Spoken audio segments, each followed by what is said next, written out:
I bet you could sell it to like retarded high schoolers that haven't smoked weed before. Yeah, for sure. Oh, that would be fun to go back and do. Yeah, with oregano or... I think I told this story before, but in my high school, there were narcs. Did you guys have narcs in your high school? I don't know what that is. Like people, like students who ratted on other These students? are police officers who go to your high school every day pretending to be a student and then bust all the drugs. 21 Jump Street? That's real? Oh, yeah, absolutely. We had that in my high school. No joke, no like maybe. No, abso-fucking-lutely. This guy went to our high school for like half a year. Half a year. Got reassigned to a middle school. He was so good. To make him look younger, he wore like hockey jerseys and shit. And he looked like one of those high schoolers who was like a little more mature than most high schoolers. But he also, I mean, he was probably 21 or something. Like he could he like fit 18, ish. You know, and dude, the charges that he got at the time, I was like, whoa, this person's selling fake cocaine. That person's selling fake cocaine. This person's selling real and fake marijuana. This person, dude, like 70% of what he caught was people selling baby formula as cocaine and oregano as pot. That was like rampant in my high school. Scumbag. Yeah, that guy sucked, but not him. But he doesn't suck like, nearly as much as the drug dealers at your school. Well, once I found that out, the new process. Fraud. Do you know how pissed I would be if I went to a drug dealer's house and it smelled like pizza? I would be livid. I mean, if you had never smoked pot before, what people would do is they'd smoke the oregano, and then not knowing what to expect or not having much pot experience, they'd all act high. You know, because people would smoke it. Yeah, and it's my understanding. I didn't smoke pot, but I would guess that they would realize they were burnt as soon as they got the baggie somewhere to open it and smell it or take a decent look at it. Because marijuana, just look, if you know what weed looks like, you know what weed looks like. Doesn't oregano look just like it? No, fuck no. Yeah. It looks. Well, the thing is it's like some green crumbly plant shit. But and if you don't know what weed looks like, then yeah, that's what weed looks like. It's green crumbly plant shit. But if you know what weeds looks like, you're like, man, that's oregano. Yeah, that ain't fucking weed. I know what weed looks like. Hey, Woody, you're talking to a guy that eats pizza 3 days a week. Yeah, you couldn't go into the world of plant life, Woody, and find anything to get past me and tell me it's weed. like, and especially with it would cost you more to make fake weed than weed costs. Yeah, like weed has a very intense smell, and oregano has a very intense smell. Like if you're with anyone who's even been close to weed before, it'd be impossible to fall for it. Smells are funny because I cannot describe almost any smells other than it smells like oranges. Yeah. Did you know what that smell is? Skunky and piney. It's those two things combined, and that's weed. Weed is skunky and piney. Something about smells are just so identifying. But thank you, Zach. I'm with Kyle. I don't. Anyone who knows what pot is doesn't confuse those, and the same is true with the smell. But in high school, maybe you find people who don't know what they're doing. Well, see, you just throw it in a bag, right? Well, I mean, like that picture's irrelevant because like if you're buying something that looks like that, then again, I remember Jeremy bought me some weed one time. He was like, "Oh, there's some guys over here that got some weed. You want me to pick you up some?" And I'm like, "How much is it?" And they're like, "I said 80." I'm like, 80 for what? Fucking tart. He's like, an ounce. And I'm like, an ounce? Yeah, we'll get it. And I'm thinking like what is it? A brick of shitty Mexican weed? He brought me this disgusting shit. It was mostly sticks, stems, and seeds. And like I swear, like that's all it was. And trimming. I was like, come here, Jeremy. I'm gonna teach you an $80 lesson here. You see this? This is shit. The only way we can get high off this is by like cooking it, which we're gonna do now. So did you make like can of butter out of it? Yeah, I cooked it, made it some cupcakes. I'm uneducated, so that there is THC in it, right? Yeah, but we're gonna have to. Why is it bad for smoking? It's way lower concentration, and it's like rough. It's just not. It's not good. The good part of marijuana, the flower that you would prefer to smoke is the flower, the bud itself. And it's like you get all of the like sticks and stems and even the little bitty leaves out of there. You don't want any of that shit. And even the inside of like, if you imagine weeds like broccoli, any of the stem that's in there in the floret, you want all that gone. And you want to smoke those like those pollen carrying delicious little things with the nut on the end of the flower. But anything else is bad. Like if you're smoking sticks and stems and seeds, it's more akin to like if you just got some shit off the ground, like some hay or something, and smoked that. It's harsh and full of like, you're probably, I don't even know what. It's just nasty. You don't want to smoke that. To like a random, plus it's weak. Like pot dealer. I don't know how to describe a random one. Some kid in college. Plug. Thing. Yeah. Would there be like good weed, or would it be a mix of stems and flowers? I mean, obviously, like when I would buy weed from my dealer, I knew like 2 or 3 guys that sold weed, and I had gotten to know them through girlfriends every time, and so like they had a guy. Like drug dealers are always trying to like use that to leverage into women, because like every girl wants weed, and they'll flirt with you enough to get some weed or a discount on some weed, and then the guys that are actually fucking these girls now have a drug dealer. So I would usually get my drug dealers like that. And so these were like, it was always good stuff. It was always like, I would have never gotten in trouble if I hadn't forgotten this guy's address that lived like in the city in Atlanta. Because you went to his place. First of all, he was Jew, which loved. This man's got a future ahead of him. He ain't gonna fuck up. And you'd go, hey, if we get caught, can you represent me? Yeah, right. You knew his dad was gonna like get us both out of this. And like go up into his nice. Your name's ass, Jared. like, Jared Baumgoldstein. Okay, all right. And you go up into his very nice place and be like, so this is what you do. It's like, no, this is just for the ladies. And it's like, oh, he's just selling weed because it's a good social thing. It's a way to make connections and network. This guy's like, he literally was in school to do like a cool thing. You know what I mean? Like a respectable career or whatever. That guy was, and he was like, it was like Pulp Fiction or something, you know, where he's got like 8 different kinds of like very nice weed. And then like after that, I ended up with some jabroni that had his whole life falling apart, you know, but he was growing good weed in his basement. He was getting seeds from California and growing like he's like, this is Skywalker OG. Here's the thing that the seeds came in. Here's the sticker. Here's what I paid for the seeds. These are my babies. And he's been growing them in his basement. So like primo weed again. But I have ran into those situations where usually it's someone else getting the stuff and they're like, look what I got. And it's like, that's so gross. That's almost worse than nothing. It's like, really? Because we're going to have to smoke a lot of this. Like, I went through so many different drug dealers in college. Like, there was this one dude who I like started talking about. This reminded me of him. This dude like insisted on his own nickname being Kush. Hell yeah. And it was like, for a while, he was the only guy who always had weed.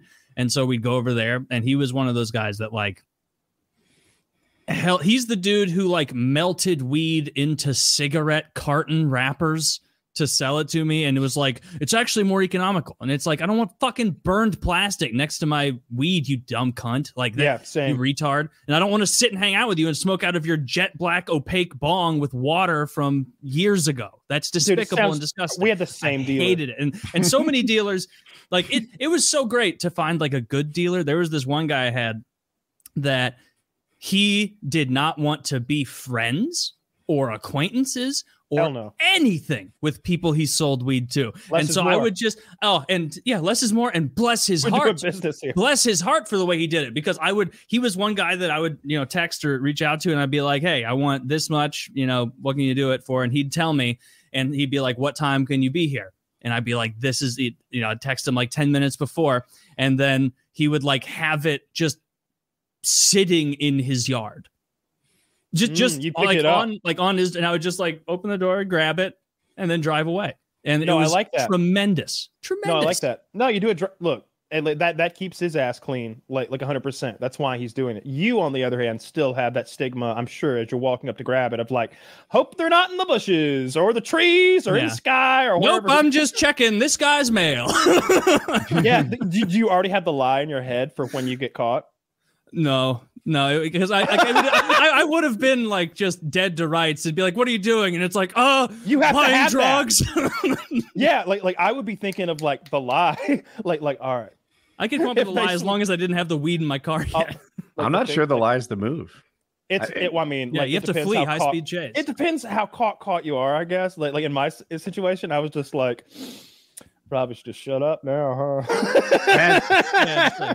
Every attorney I know now. Here's the thing: when attorneys say "shut up," don't say a word. Right? Invoke the fifth. Don't say a word. Yeah, that's probably good advice for a lot of people. But is it good advice for a really smart guy? Like if it's Jordan Peterson, right? Here's a guy who speaks well, who's a smart guy. Not everything he says is for me, but by and large, let's all agree that he's smart and he's well spoken.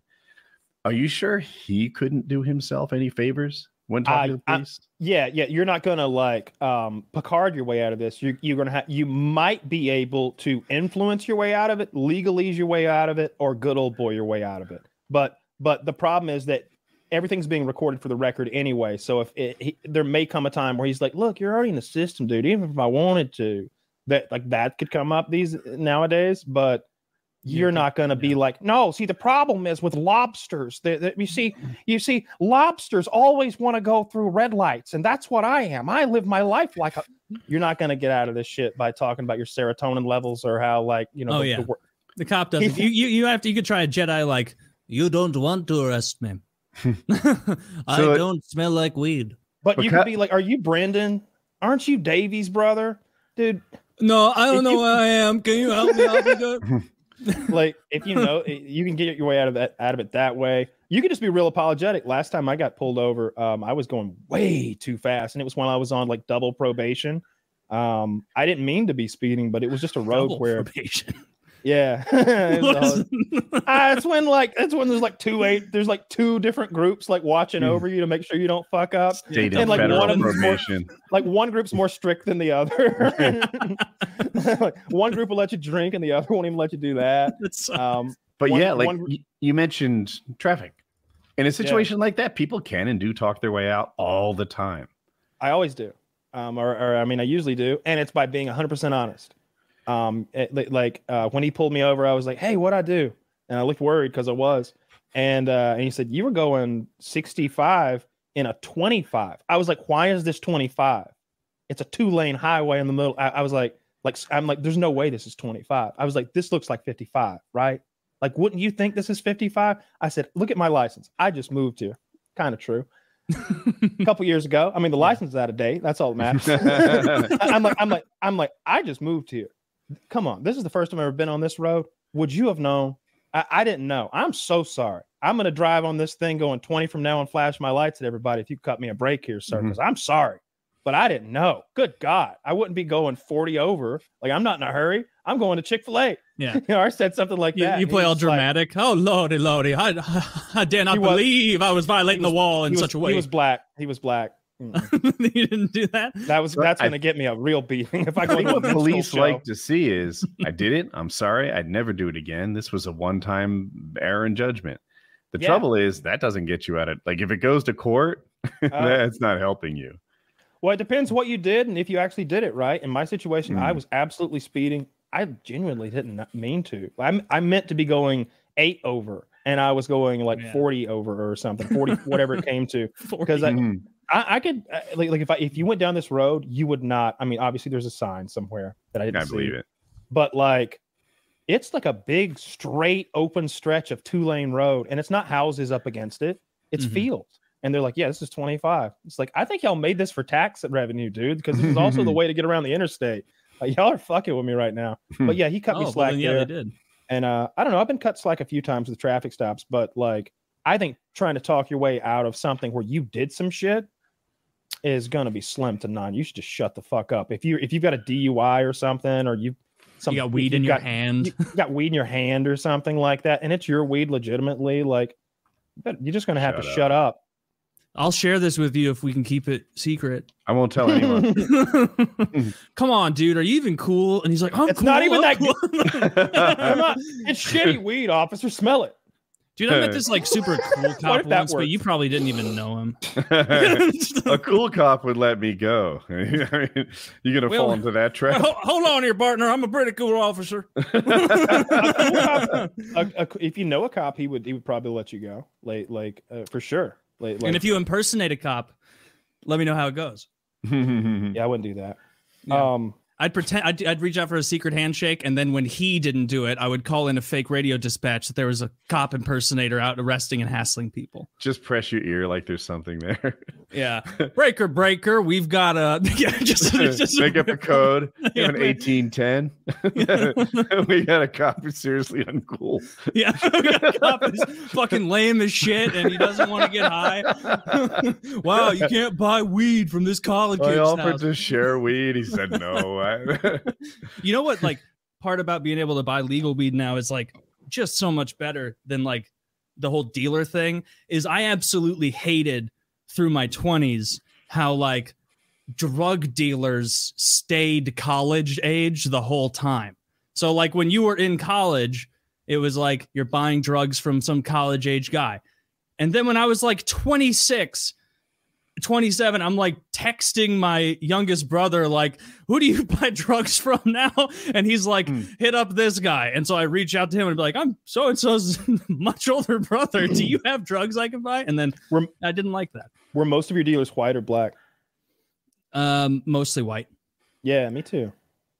Me too. I don't know. And I think it was just because of like, you know, like social circles. Like I just didn't run into enough. Like, because that's also a thing where you got to build some trust. But you got to know a guy who knows the guy. You know? I never had like a close friend that was like selling a bunch of weed, or I just would have went to that person. But you're right. It was always friend of a friend, some friend of a friend of a friend, some ancillary person who you're like, I can smile at this person's disgusting apartment for 10 minutes, I suppose. We were all in my truck one night. It was like me, my girlfriend, and two other girls, like her friends.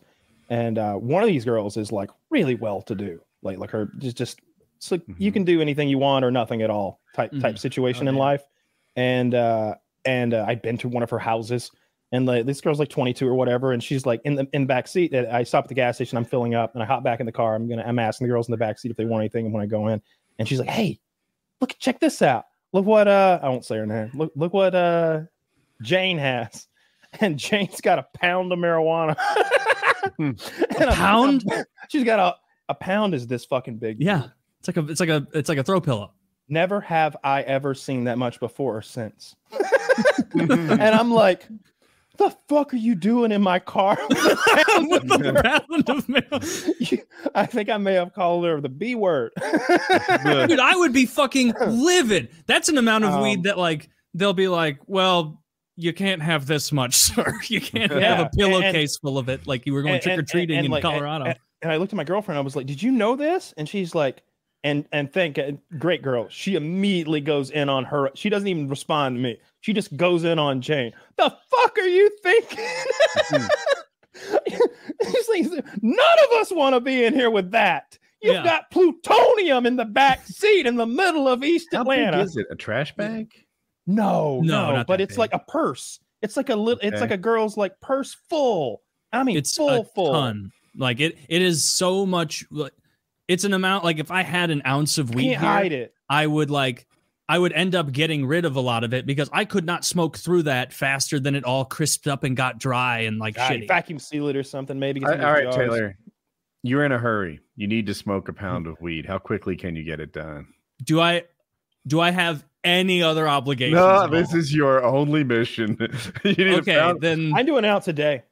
I do an ounce a day easy. No, you have to smoke it. You can't. No cooking it down into stuff. I'm gonna use a bong. I'm gonna use a bong. There is no way. Give me a 3 gram ounce of weed in a day. I can absolutely smoke an ounce of weed. There must be a wasteful 15 process, blunts or something. Put it all in a trash bag and that's like bag in your head.